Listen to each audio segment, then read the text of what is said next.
Sosok pas pampres penganiaya pemuda di Aceh berpangkat Praka. Seorang pemuda bernama Imam Mashkur 25 tahun tewas diduga dianiaya oleh oknum anggota pasukan pengamanan presiden. Korban tercatat sebagai warga asal desa Monkelayo, Kecamatan Gandapura, Kabupaten Berun, Aceh. Jenazah korban telah diserahkan kepada pihak keluarga pada Kamis 24 Agustus. Namun informasi ini baru berkembang pada Sabtu 26 Agustus malam. Dalam narasi beredar luas di media sosial, Imam Mashkur menjadi korban penculikan dan penganiayaan yang dilakukan oknum pas pampres. Melansir dari Serambi News, belum diketahui persis bagaimana kronologi dugaan penyiksaan hingga menyebabkan Imam meninggal dunia. Dari foto dan video yang beredar, satu di antaranya tampak Imam disiksa oleh pelaku di dalam mobil.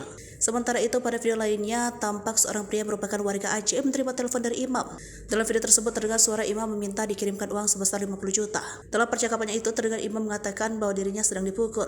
Pria yang berkomunikasi dengan Imam itu lantas mengatakan tak punya uang, namun ia mengatakan akan berusaha mencari uang tersebut. Di akhir percakapan, Imam mengatakan kalau uang itu tidak dikirim, maka ia akan tewas. Kemudian dalam video yang lain terlihat kondisi tubuh Imam penuh luka. Sementara itu, dari informasi yang diterima serambinews.com, Imam didatangi oleh pelaku pada 12 Agustus 2023. Saat itu pelaku mengajak pergi Imam secara paksa. Selanjutnya, keluarga menerima telepon dari korban. Kala itu Imam menyebut bahwa ia sedang dianiaya oleh pelaku yang menjemputnya. Tak hanya itu, pelaku juga mengirimkan video penyiksaan Imam kepada keluarga. Setelah itu, korban tak bisa dihubungi dan tak pulang ke rumah. Atas hal itu, keluarga kemudian melapor ke Polda Metro Jaya pada 14 Agustus 2023.